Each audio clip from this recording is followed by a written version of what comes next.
time I'd like to welcome, it's a great honor to have him here, Rev Thomas Pitman.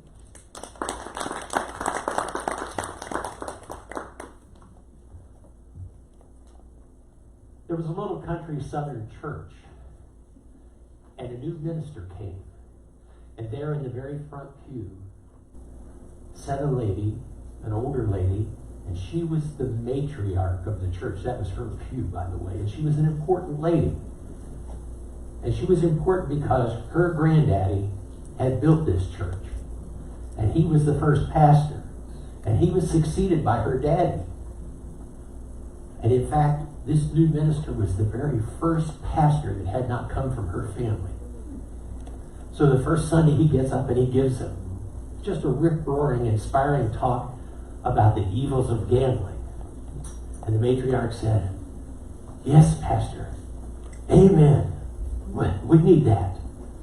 The second Sunday, he gets up and he gives them a more inspiring talk about the evils of illegal drugs. She says, "Amen, brother. Amen. We need this." The third Sunday, he gets up and he's talking about the evils of alcohol. And she goes, "Oh, preach it, preach it. Yes, we need this." The fourth Sunday, he gets up and he talks about the evils of gossiping and talking behind people's back. She's dead silent. And he hears her when she leans over to the person next to her and says, "Them other Sundays, he was really preaching, but today he's meddling." Well, today we're going to do a little meddling as we go. Our themes for this year for Centers of Spiritual Living is spirituality in action. Doesn't that sound great? It's like a banner. Spirituality in action. Sounds so easy. We're spiritual people. We're learning about spirituality. We're learning how to be more aware of our own spiritual beings. So putting it into action, we give ourselves 2 thumbs up, right? Well, let's not be so fast because it's not as easy as it sounds. We're going to talk about that a little bit. And the theme for this month is gratitude. Respecting other peoples and other nations. Sounds good. But it's also a little bit of a challenge. And they recommended today that the talk for today be entitled, "Respect as a Virtue."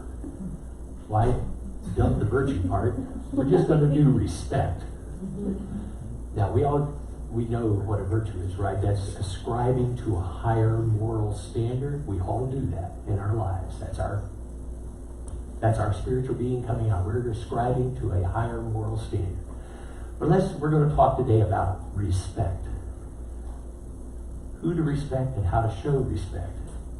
You notice my top title is respect, and it's RESPECT. Find out what it means to be. I'm from the late, great Aretha Franklin. I am not going to sing it to you. She is fabulous, or was fabulously talented, far beyond my capability. But we're going to talk about that a little bit. Now, some of you may realize or remember that I was here in April, and we talked about a couple of things then that we're also going to weave into today's talk. One of the things that we talked about in April was a paradox, and how so much of life is a paradox. You remember we said a paradox is seemingly opposite, sometimes contradictory things that must exist together for some reason. And I believe I told you then that this spiritual teaching, the science of mind, is one of the greatest paradoxes I've ever seen. Why? It's simple. This is a very simple teaching. It's easy to understand. Our children can understand it. They can learn it in the child's room, and then come out and they can recite it. But when it comes time to apply it, when it comes time to live it, when it comes time to practice it in the world, that's a different matter. All right, so that's the paradox there. We also talked then about us as spiritual beings. We are authentic difference makers in the world, every one of us. When you look at the world around us, and you see all kinds of things going on, and there's language that's being used that's divisive and hurtful, there's cruelty, there's shootings, there's families being separated from children. We look at that and we go, I want to fix it, but I'm not necessarily sure how. And we become overwhelmed because we are reminded daily in the media and in social media about all of these issues and dozens of ways to fix them, or somebody's opinion on how to fix them. And we want to do that, but we don't know how. And it makes it difficult for us to know how to respect people and who to respect. So we've got to kind of work on that a little bit today. Now, one of my teachers in ministerial school, I thought was very wise. She said, before you talk to somebody on a topic, remember there are 7.5 billion people in the world, so we don't all agree on the same definition, so make sure that they understand at least the definitions that you're going to use. So I used the word gratitude. And what is gratitude? It's an emotion of the heart. It's a sentiment of caring. It's a sentiment of respecting others. It's thankfulness. We even have a holiday in November for that purpose of expressing gratitude. And then we're going to talk about respect. Now, respect is admiring something or someone deeply, or considering them worthy of being admired deeply. I had the great pleasure about 4 weeks ago of hearing somebody speak that I just admire greatly. I have enormous respect for, the Reverend Dr. John Waterhouse. And for those of you who may have met John, you know he's a very powerful speaker. But you may not know that he was the very first president of CSL when the two organizations combined in 2012. And then after he finished his term as presidency, he became our field leader. And he visited many of the centers I'm sure he's visited here before. But John gave a very interesting, very short talk, but a very powerful talk. It really resonated with me.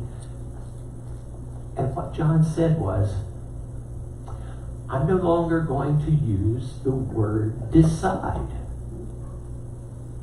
or any of its variations in my talks, in my writings, in my books and things. And I thought, well, now that's unusual. Thank goodness he went on and explained it. He said, the reason is, he says, look at the word decide. The side part means killing off all other possibilities. We have a whole array of possibilities of things we could do. And when we decide, we kill off all but one. I mean, think about it. We use the word, or use that portion in pesticide, where we're killing off something. In suicide, in homicide, in genocide. And John says, I'm going to use the word choose or choice or some other variation of that word. He said, the difference is when you look at it and you look at this vast array of options you've got every day, when you say, I'm going to decide on that one, you've killed off all the others. You've committed yourself. You're focused. Now, we've learned for years in business that's exactly what you're to do with a goal. But what John said was, is if you choose that option, you can look at all these other options out here and say, well, I like this piece of this one, and you can add it, and that piece of that one, and you could do that. And you could go down the road, and if you get partway down and you say, you know, this choice is no longer serving me, it's not a loss, it's not an embarrassment, it's not a failure to back up and say, I'll make another choice from this great array of options. Well, I thought about this, took it into my spiritual practices, and the more I thought about it, the more I thought, he's right. Now I got to tell you, it's not an easy thing to do. I've been using decision and decide since I was little. But I'm making the effort to do exactly that, to switch it out and use the word choice, because why do we want to use the word choice? We're always at choice. Think about it. Ernest Holmes said, our founder, said life is a blessing or a curse according to the use we make of it. Now, isn't that interesting? Life is a blessing or a curse according to the use we make of it. And he wasn't just speaking about my life, so my thoughts, my life right here, my individual life, what I see around me in my life. He was talking about out there too. Life out there. It's a blessing or a curse according to the use we make of it. And I had to think about this a lot. I said, okay, how do we make use of it? We make a choice. I get out of bed every morning. And I get to choose whether I'm going to be happy, whether I'm going to be sad. I get to choose whether it's going to be a good day or not. I might need coffee to help, but I get to choose. In fact, guess what?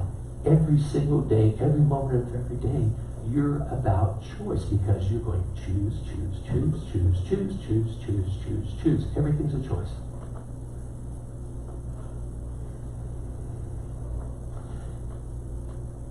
We choose how we want to see the world around us. We choose whether we want to be upset by what we see going on. We choose how we wish to value persons that we meet, how we wish to value persons that we look at, how we wish to value people that speak. We're all about choice. Here's another reason why choice is very, very important to us. Because everything we see in the world is about effect. Cause is all about choice. So when I look at the world around me, what does our teaching say? Change your thoughts, change your life. I'm thinking the seeds that are creating the plant that is my world around me. And that's true out in the world. It's all effect. It's all effect. The cause is the choices that create that effect. Now, this works even more personally for us.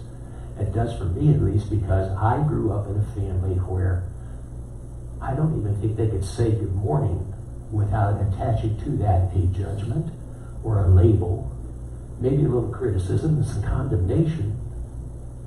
And we had lots of sarcasm and cynicism, and that's the life I grew up with. So making judgments all the time, attaching labels to things, was very important to me. I didn't know any other life. But those are all choices. What do we teach in this teaching is that everything in the universe, everything in the universe is neutral and only has the meaning I assign to it. And no two of us have to assign the same meaning. We get close, we may say this is good, that's bad, and a whole bunch of us will get together and say, yeah, that's good. But we don't all believe exactly the same thing, because we are unique, individualized expressions of the divine.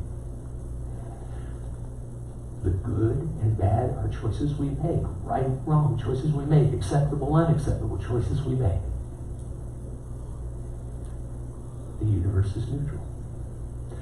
Not the effects, but the universe starts off as neutral and some cause gets assigned to it. This is important because what are judgments and what are labels? They are calls to action for us. Now, I work in the field of recovery a lot. I've been doing volunteer work there for close to 18 years. And I learned a lot about this idea of cause and effect, judgments and labels being calls to action. And one of them that we were taught in recovery is when something triggers you, when something makes you feel ill at ease, go into your bathroom, look in the mirror, point at the reflection in the mirror and say, I'm looking at the problem. All right. Now, I will tell you from a spiritual point of view, I like much better going into the bathroom, pointing at that figure and saying, I'm looking at the cause. Because that guy looking back at me is the guy that's causing what's happening in my individual life, and he's contributing to what is being caused in the world. The second thing, the second reason that judgments and labels are important and calls to action to us is this thing called the law of attraction. Whatever I send out into the world is going to come back. That's the way the law of attraction works, and this is very simplified. I'm sure there's a much, much higher intellectual description and discussion of it, but for our purposes, if I send it out, it's coming back to me. So if I send out criticism, I send out judgments, that's what's coming back to me. That's what's coming back to me.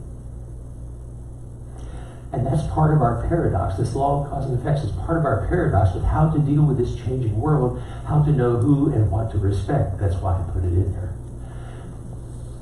And it's important because what do we want to do?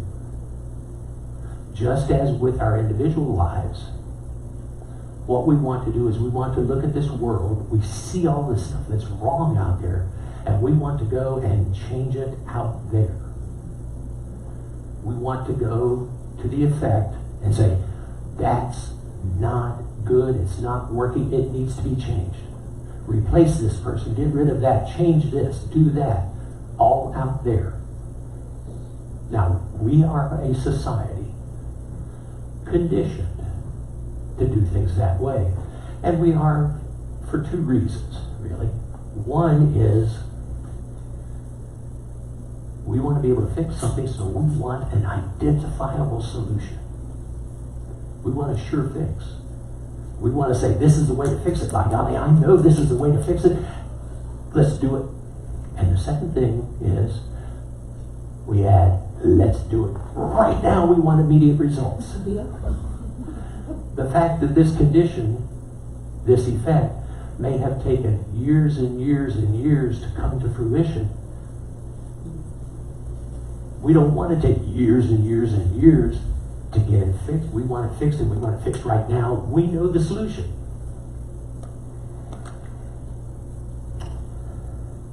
Now, when you're looking at the world out there, and sometimes when you're looking at your own little world, it's hard to identify the cause. That's why we have spiritual practices in our small world. That's why we suggest that as a group, we engage in spiritual practices together. Our meditations, our prayers. But we need to identify this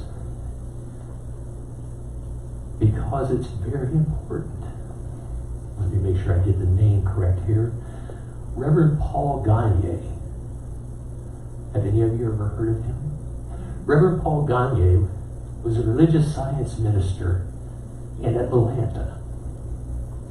And he said from his pulpit one day, and this is a quote, the greatest problem we face right now is not in the world, it's in our collective consciousness. The greatest problem we face right now is not in the world, it's in our collective consciousness. Sounds good, doesn't it? But guess what? He didn't say it last week. He said that in 2001, 18 years ago. Now, I can't speak for you. I can't tell you how you're to act. That's your choice. Remember, we've covered that already. But from my perspective, from my belief, this is just as true today, right here, August of 2019. The greatest problem we face right now is not in the world, it's in our collective consciousness. These problems are enormous in the world. And we, as a collective consciousness, can address them. Now, don't think I'm sitting here saying, do nothing. No, because you have all the power. You are spiritual beings. We know that when we live authentically, we talked about this in April, when you live authentically, you respect yourself and you respect others.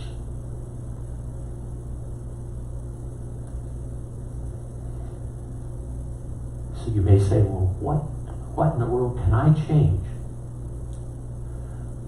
Before I tell you that, let me explain to you one thing. I'm not going to tell you how to change the world. I'm not going to tell you who to respect. I want you to choose for yourself. But what I do want you to do is to consider this. That every one of us has a choice. And all these choices coexist together. We can't change the world from the place of effect. But when somebody says, let's do this, let's do this, let's do that, great. Those are choices. They can exist simultaneously, but we know that working on the collective consciousness begins here, it begins in your heart, it begins inside you. Those efforts occur simultaneously. All I'm encouraging you to do is don't do one and neglect the other. If you wish to be involved out there, stay involved in here. If you wish to be involved in your heart, you can stay involved out there too. They work together hand in hand. Now, how do you know what you can change? Well, I'm going to go back to my recovery lessons. Now, I've heard of it long before I started working in recovery, but in recovery, one of the things that they like is the Serenity Prayer by Reinhold Niebuhr. And most of you know the first three lines very well. God, grant me the serenity to accept the things I cannot change, the courage to change the things I can, and the wisdom to know the difference. Absolutely. Now, if you go to a recovery meeting, especially if you go to an AA meeting where there's a number of old-timers there, they will often end their meetings with the Serenity Prayer. And they'll stand up as a group and they hold hands. And they'll say it. God, grant me the serenity to accept the things I cannot change. And one of the old-timers will say, the past, situations and circumstances, and other people. The courage to change the things I can. And the old-timer will say, ourselves. And the wisdom to know the difference. You can always change yourself by making different choices. I can't change the past. It's done and gone. Those experiences are over with. I can choose new experiences. I can't change situations and circumstances. And I certainly can't change other people. The Lord knows I spent a lot of years trying, which is how I got into recovery to begin with. But that's another story for another talk. Earlier this week, or earlier last week, I happened to be listening to Golick and Wingo one morning while I was eating my breakfast. Golick and Wingo is a sports talk show on TV and on the radio. And they were honoring a sports commentator named Marty Smith. And he does a podcast called Marty Smith's America. And he interviews a lot of sports, a lot of professional athletes, but he interviews other celebrities and things. And his podcasts have helped make a change. Some people have completely changed their lives. And so they were honoring him and talking about him and how great he must feel. And Marty's a very humble guy. He's a country guy from Tennessee. And he says, he says, I can't control much of my life. The only things I can control are my kindness to others, my effort that I'm going to put into something, and my passion. And I thought about that and I thought, How wise. Because that's true. Each one of us, we can create, we can control, we can choose the kindness that we show to others. We can control the amount of effort we put forth in anything, and we can control the passion for our lives. That's part of being authentic. Now, I told you in April, we're difference makers. You are. Every one of you is a catalyst, a change agent for the world. You go, Tom, you just don't understand how big some of these problems are. Sure I do. They're huge. They're enormous. I can't tell you what to do. I can't tell you how to change it. I can tell you what I have decided to do. And when I get up in the morning and I do that mirror exercise and I look in the mirror, I say, I choose to be the change I want to see in the world. Now, it's going to take different forms for every one of you if you choose to do that. For me, I resolve to treat myself and others with loving kindness and gentleness, patience and understanding, courtesy and consideration, and care and compassion. That works for me. It gets my day started, and I start thinking along those lines. You choose from this great array of options what it is for you.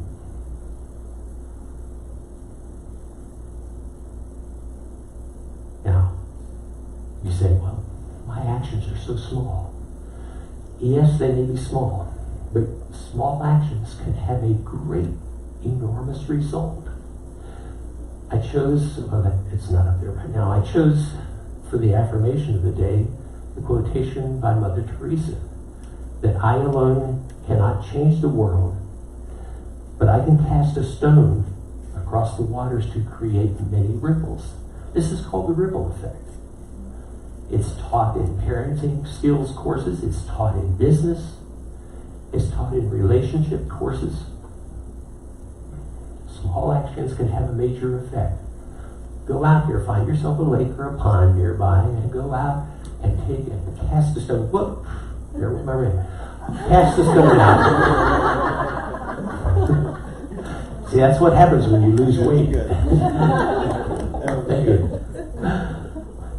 Cast the stone out and watch. And what you will see is when it hits, there will be a big ripple, and then it will get smaller and smaller, and they'll move on out. And you may be standing at the shore and you go, well, it went away before it got to me. Well, I can tell you two things. One is if you could measure it, you would find out it didn't go away. And two, when that rock went all the way to the bottom, it affected ripples under the surface as well. Your ripple here, as a spiritual person, you throw that stone, you cause a ripple. I'll throw my stone, I'll cause a ripple. And you, and you, and you, and you. We'll all throw our stones, we'll cause a ripple, and guess what will happen?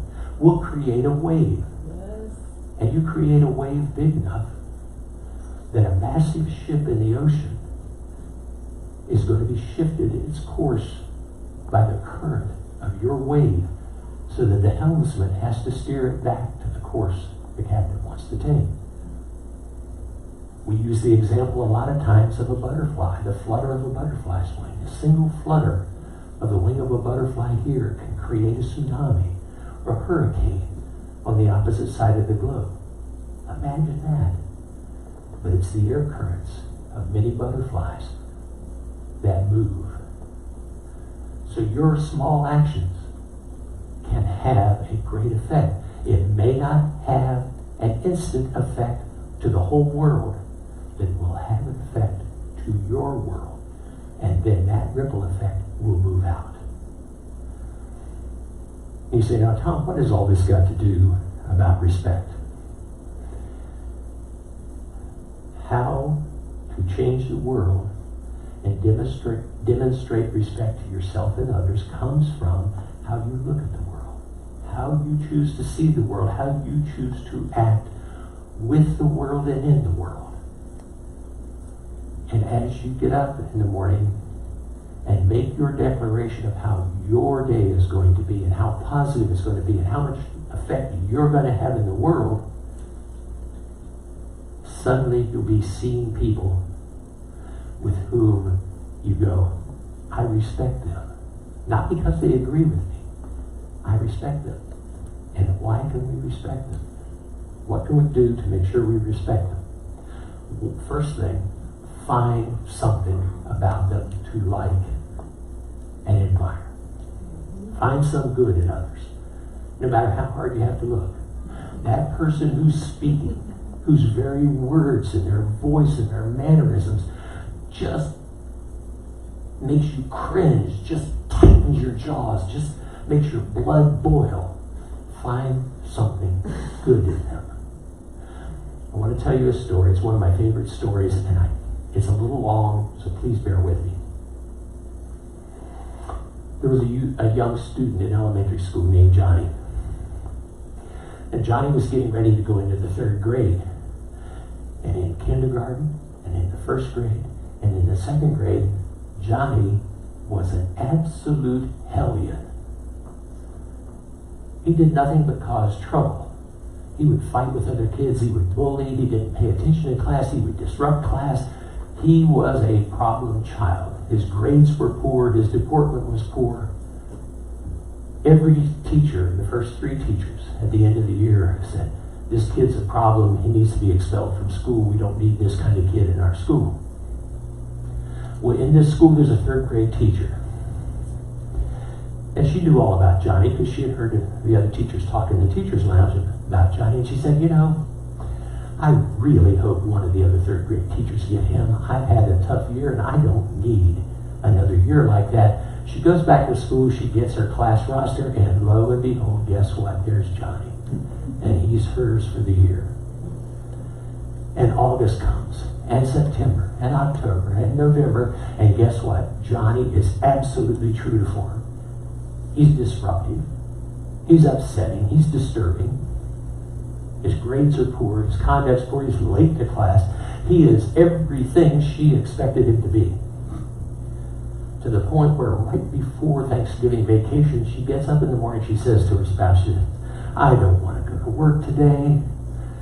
I just don't want to have to deal with Johnny again. In fact, I'm actually thinking of going and resigning my position so I don't ever have to deal with that little kid again.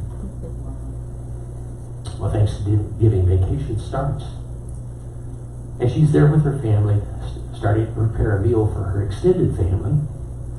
But this is weighing on her about Johnny. And she says, how am I going to be grateful when I can't be grateful for this kid? So she prays about it, said, what can I be grateful for with Johnny? What can I be grateful? The answer doesn't come, so she continues to pray. And finally, Sunday night, before it's time to go back to school, it comes to her. Johnny really does a good job of tying his shoelaces. So starting Monday, every time she looks out and sees Johnny, every time Johnny interacts in any way, she really focuses on Johnny does a great job of tying his shoelaces. And this goes on many, many, many, many times every day. Well, now we're getting closer to Christmas. And she notices that, well, Johnny's behavior has improved a little bit, but she says, well, it could just be that he's wanting to make sure he doesn't get on Santa's naughty list. But she decides after the Christmas break, we're going to try this some more. And she goes on. January and February, every time she thinks about Johnny, every time she sees him, and every time she interacts with him, Johnny ties his shoelaces very nicely. Well, the end of the school year comes, and believe it or not, by then Johnny's behavior had improved. In fact, it had improved so much he was no longer causing trouble in class. He was no longer disrupting class. He was getting good grades. He was doing his assignments. He was one of her better students. And as happens, she passed him on. He goes on to 4th grade, and in a couple of years he goes to middle school, and in a couple more years he goes to high school. And as with most elementary teachers, they remember their classes and everything. She vaguely remembers when Johnny's class graduates from high school, but doesn't think anything about it. And she loses all track of Johnny. 4 years later, she gets an envelope. Opens it up, and it's an invitation to Johnny's college graduation. Now imagine her amazement when she sees Johnny is giving the valedictory speech. He's graduating #1 in his college class. And the title of his speech is Respecting Those Who Made a Difference in Your Life. So she says, I'm going to go to the talk. I've got to see this. Imagine her amazement, imagine her awe when Johnny spoke to the alumni, to his classmates, to other students coming behind him, and said the person that made the greatest difference in his life was his 3rd grade teacher, because she was the first person in his life to find value in him, to find something good about him. He had no idea that it was only his shoelaces.